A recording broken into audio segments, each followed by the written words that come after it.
Greetings, my dear viewer. You're on the channel The Price of Cheating.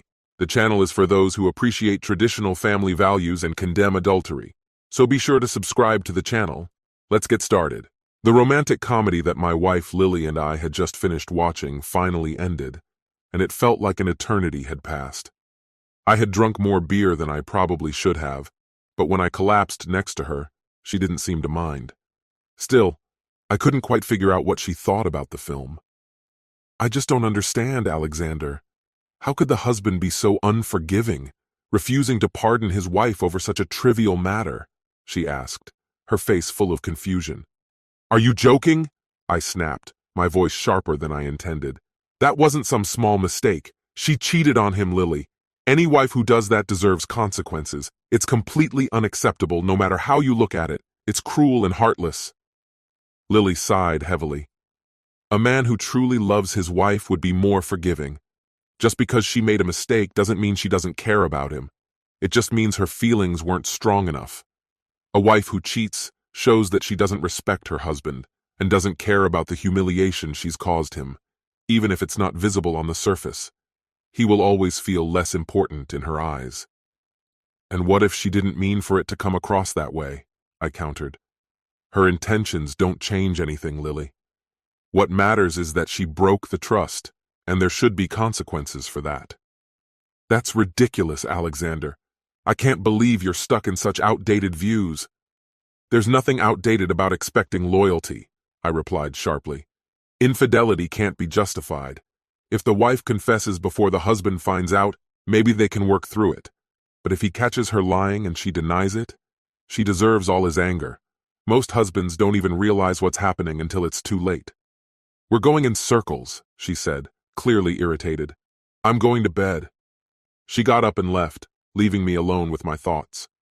Earlier that day, we had spent several hours wandering through supermarkets and sales. I hadn't minded tagging along with her.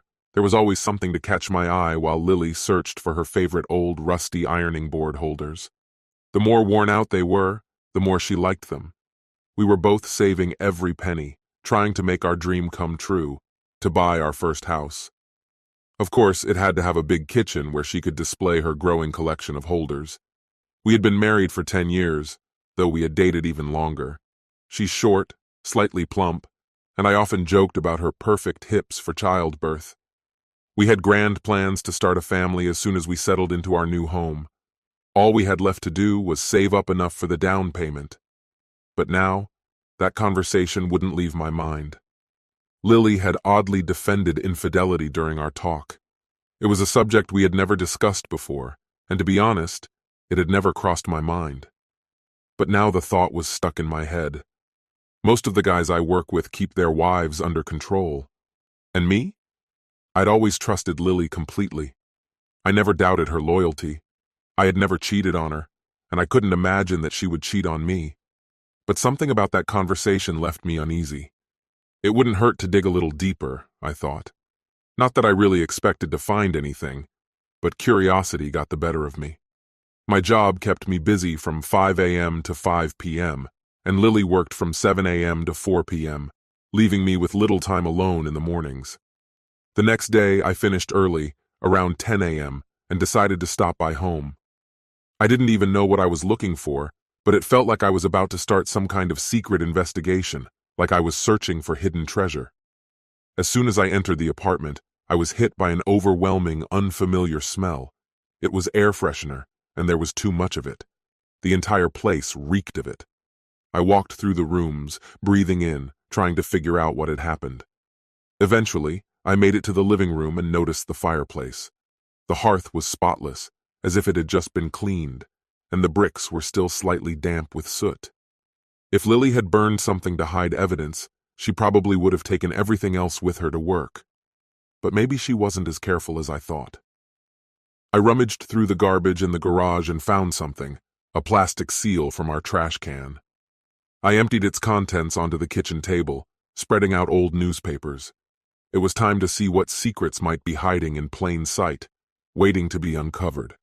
The burnt remnants were mostly soot and ash, though among them remained a few charred scraps of paper and scorched photographs. I wish I could say I found something meaningful in the wreckage, but I didn't. What I knew for sure was that she had deliberately destroyed these things so I wouldn't discover what they contained. The only conclusion I could draw was that she had something she wanted to hide. And after our conversation the previous evening, a growing sense of unease began to take root inside me. Lily had been the center of my life for as long as I could remember, and we had planned so much for the future. But now it seemed I had missed the signs, the subtle hints that had been right in front of me all along. There were parts of her life she had never shared with me. Suddenly, I realized I knew almost nothing about her work or the people she spent her days with. It had never even occurred to me to ask. But now she had my full attention. On my way to work, I stopped by an electronics store and bought 3 voice-activated digital recorders, along with extra batteries. When I contacted the phone company, they had no trouble providing me with call logs for both of our phones for the past 4 months. I told them it was for a tax audit, and since the request involved both numbers, it raised no suspicions. After reviewing my own calls, I destroyed the logs at the office, not wanting to leave any traces. It was the first time in our entire marriage that I allowed myself to think poorly of Lily. The thought left a bitter taste, but I couldn't shake it. That day, I came home a few hours earlier than she did, which gave me plenty of time to carefully hide the recorders. I placed one in the living room, another in our bedroom, and the third in the kitchen, making sure it wouldn't pick up the constant hum of the refrigerator. The next morning, I activated the recorders before leaving for work. By the time Lily got home that evening, dinner was already on the table. "Hey, honey, I made chili for dinner. I hope that's okay," I said, trying to keep things casual. "Sounds good," she replied. "Just hope it's not too spicy." Halfway through dinner, a thought struck me. "By the way," I began, "when I got home earlier, there was this strange smell in the house, kind of a mix of flowers and burnt plastic. What did you burn in the fireplace this morning?" She tensed, realizing she'd been caught off guard. Trying to brush it off, she said, "Nothing important, just some old papers and stuff from school." But I didn't believe her. "Why did you burn them?" I asked. "You could have just thrown them in the trash or shredded them. You cleaned the fireplace so thoroughly, like you didn't want anyone to notice." Her irritation became obvious. "Why are you making such a big deal out of this?" she snapped. "It was just old papers. Why are you being so paranoid?" I looked at her, keeping my voice calm. "They didn't look like school papers, Lily. More like letters and photographs. What did you really burn?" Then she lost it. "Are you serious? You went through the ashes just to accuse me of something, really?" she yelled, her anger boiling over. "Forget about it. You're doing the dishes tonight. I'm going to take a shower and go to bed. You can sleep on the couch." Lily had never spoken to me like that before. But then again, I had never questioned her like this before either. As soon as I heard the water running in the shower, I seized the moment to grab her phone and quickly recorded all the numbers from her speed dial, recent calls, and saved messages. I transferred her contact list to a file on my computer in just a few minutes. Sleeping on the couch didn't bother me, but the smell of lilacs mixed with burnt debris made it hard to breathe. The next day, I took a sick day. I left the house as usual, making sure to turn on all the recorders before I left. But instead of going to work, I spent the day at a cafe, just waiting. When I returned home around 8 p.m., I immediately sat down to listen to the recordings. Lily had made one phone call. "Things are getting a little difficult at home," she said. "No, it's not serious. He suspects, but he doesn't know what's really going on. He's becoming a real problem. I think I can manage. Friday seems like a doable deadline, most likely. See you then." I still didn't know who was on the other end of the line, but I suspected I wouldn't stay in the dark for long. What exactly was supposed to happen on Friday? That question lingered as I spent the morning at the library, going through her call logs.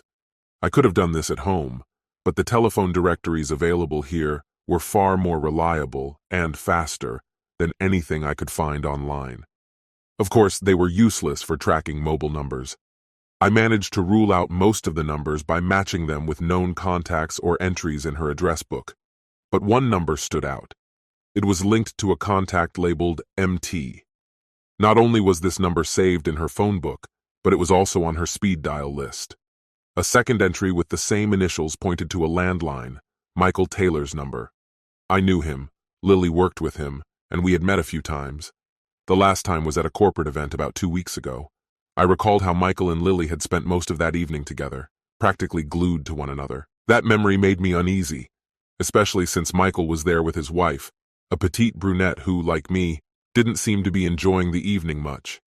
I began piecing together a timeline, noting every instance Lily called Michael over the past 4 months, as well as the times he called her. Oddly, there were no text messages from him. This morning, I was almost certain it was his number Lily had dialed. Despite the growing number of calls, I hesitated to jump to conclusions. After making copies of the call logs, I decided to head straight to Michael Taylor's house. I had nothing to lose, so I knocked on his door. "Alexander Singh, right? What brings you here?" "Good afternoon," I replied. "I was hoping we could talk." "Please come in," she said, clearly surprised by my sudden appearance. "This is unexpected. I feel like I'm at a disadvantage." She introduced herself as Isabella, Michael's wife, and extended her hand to me. I shook it, though my thoughts were elsewhere. And then, without warning, she struck me with her words. "Alexander, I think it's time we talked about the affair between your wife and my husband." Her words hit me like a bolt from the blue. I hadn't expected this turn of events. She clearly understood the situation better than I did. "I'm filing for divorce and plan to name Lily in the documents. I have enough evidence and I think we could help each other." "Isabella, I'm not here to complicate your life. I only found out about this yesterday and I have almost nothing, just the call logs." "Show me," she said more firmly than I expected. I handed her a copy of the records. She flipped through the pages with the precision of a seasoned detective, making notes and comparing them with the documents she had. The corners of her mouth twitched occasionally, as if she found something absurd in the situation. The deeper she delved into the details, the more animated she became. Finally, I interrupted her. "Do you have anything you could share?" "Of course," she replied, sliding a few documents over to me. "Here's everything I've uncovered over the past few weeks." In front of me lay 3 motel receipts, each carefully marked with a date, time, and location.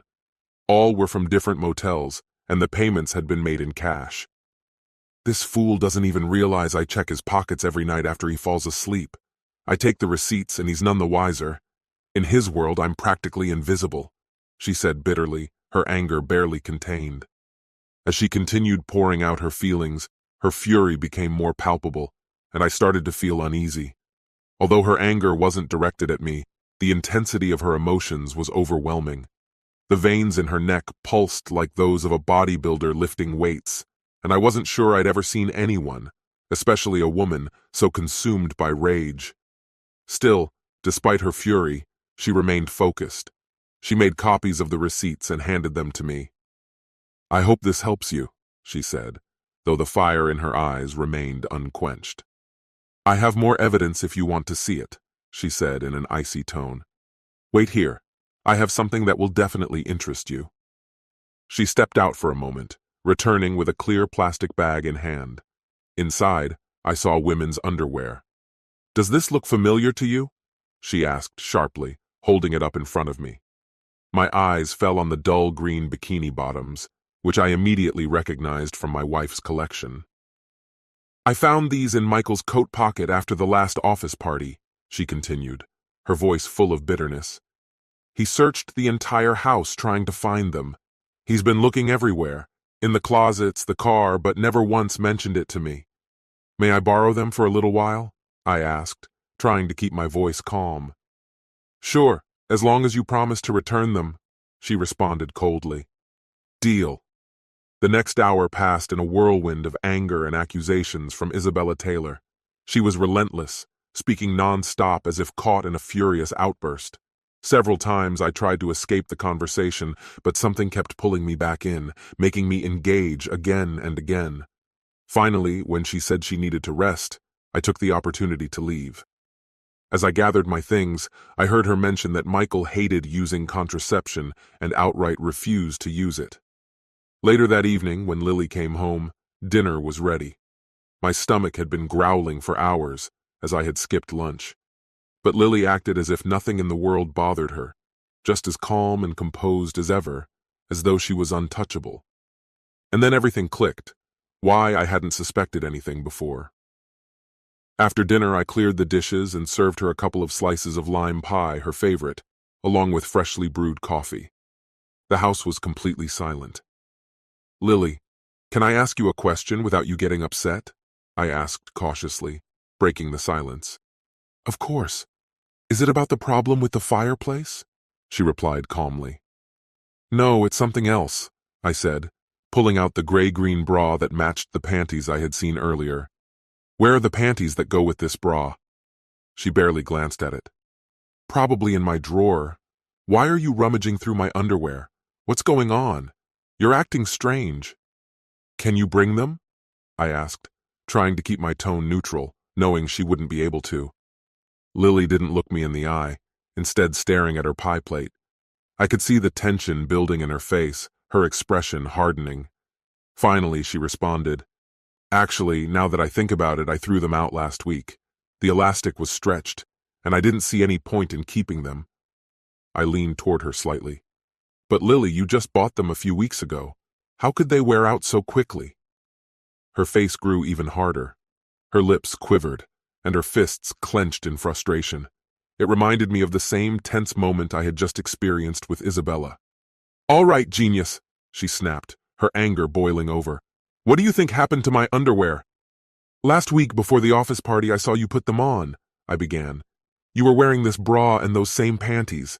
I remember how great you looked. But when we got home that night, you went to the bathroom and I noticed the panties were gone.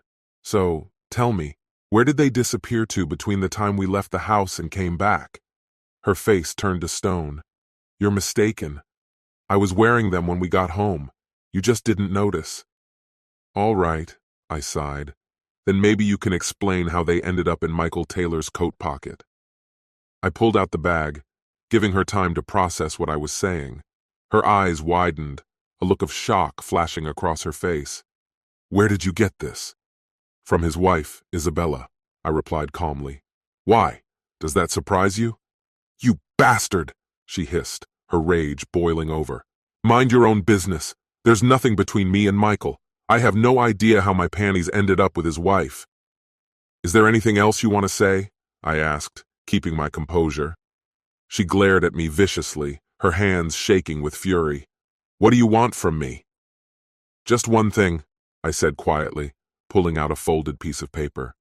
"Here's a little questionnaire I've put together for you. I need you to fill out this form," I said calmly, sliding the sheet of paper across the table towards her. "I just need the dates and locations where you met other men behind my back." My voice remained steady, though it barely masked the storm of fury brewing inside me. "Let's start with this." Lily sat in silence, her gaze fixed on the paper in front of her. I picked up a pen and wrote down the name of the motel and the date of her last meeting with Michael. Below that, I added his name and wrote the motel name again, leaving no room for misunderstanding. Then I noted the date. "Here," I said, handing her the pen. "Finish the rest, Lily. Once you're done, we'll continue this conversation." She remained motionless, her eyes still locked on the paper, unable to move or speak. She knew I had every reason to confront her. "And one more thing," I continued, my voice growing more irritated. "I'm furious not just because you cheated, but because neither you nor he bothered to use protection. Cheating is one betrayal, but not even thinking about the consequences? That's a whole other level. Did you ever think about what you could bring home to me?" My voice shook with disgust. "Was it only Michael, or were you just as careless with the others?"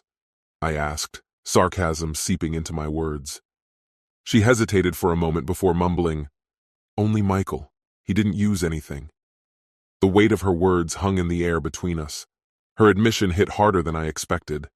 It seemed even she hadn't grasped the full scope of what she'd said until it was too late. This mistake confirmed everything I needed to know. Michael wasn't the only one. Before I could respond, she shoved the paper aside, nearly knocking everything off the table, and ran out of the room. The soft click of the bedroom door closing was accompanied by the muffled sound of her sobs. That night, I didn't go back home. I found the nearest motel, rented a room, and told work I'd be taking a few days of sick leave. Keeping my word, I returned Isabella's lingerie. She was unusually silent this time, her face tense and uneasy. I didn't ask questions, just left, sensing her discomfort. I checked into a small, run-down motel that rented rooms by the week, complete with a basic kitchenette. As I drove past our house, I noticed Lily's car was gone and went inside to grab whatever I could carry. I bought some essentials, dishes, utensils, a few pots and pans, and within an hour, I had settled into my temporary hideaway. It was surreal. Just a week ago, nothing like this seemed remotely possible. As I walked back to my car, I noticed Michael Taylor a few parking spots away. He was unloading his belongings, moving into one of the motel rooms. I smirked quietly. That bastard was going through the same thing I was. Either Isabella had kicked him out, or he had left on his own. In the end, it didn't matter. The outcome was the same. Shortly after, Lily's car pulled into the parking lot. She didn't see me or my car parked nearby. She and Michael spoke for a few minutes before heading into his room together. Thinking they would be occupied for a while, I took the opportunity to go back home and grab the rest of my things. I packed my car to the brim. My computer, camera equipment, portable TV, CD collection, and even the George Foreman grill, everything I could fit. As I was unplugging the answering machine, there was a knock at the door. "Mr. Singh?" I opened the door to find 2 police officers. "Mr. Singh?" one of them repeated. "Yes," I replied, puzzled. "Are you Lily Singh's husband?" the officer asked in a serious tone. "Yes, that's me. Has something happened? Is she all right?" "I'm afraid we have some bad news for you, sir," the officer said, his voice calm but firm. "Your wife has passed away." "No," I said, shaking my head in disbelief. "You must be mistaken. I saw her just a couple of hours ago. She was fine." "When did you last see her?" the other officer asked. "She was at a motel with Michael Taylor," I explained, still trying to process what they were telling me. "Mr. Taylor is dead too," the first officer added, his words hitting me like a punch to the gut. My mind struggled to make sense of it all. "How?" I asked, my voice barely audible. "They were shot," the officer replied bluntly. "Look, I've been here all day. I don't even own a gun," I protested, still in shock. The officer sighed heavily. "I understand this is hard to comprehend, Mr. Singh. Try not to take it too much to heart. There was a shooting. Mrs. Taylor opened fire on both of them as they were leaving his room. She fired, and then immediately called 911. When we arrived, she was sitting on the floor by the door, quietly crying. Are you sure you'll be okay? Or do you need someone to stay with you? No, honestly, I'll be fine. Thanks. Just a week ago, everything seemed perfectly normal. But now, everything had been turned upside down. I wanted revenge on the cheaters, but now there was no one left to take revenge on. I had become a widower. Lily paid a harsh price for her actions. All I could do was move forward and pursue my dreams, but with another woman. I hope she won't be like Lily. This concludes the story. If you like it, then put your powerful like and subscribe to the channel.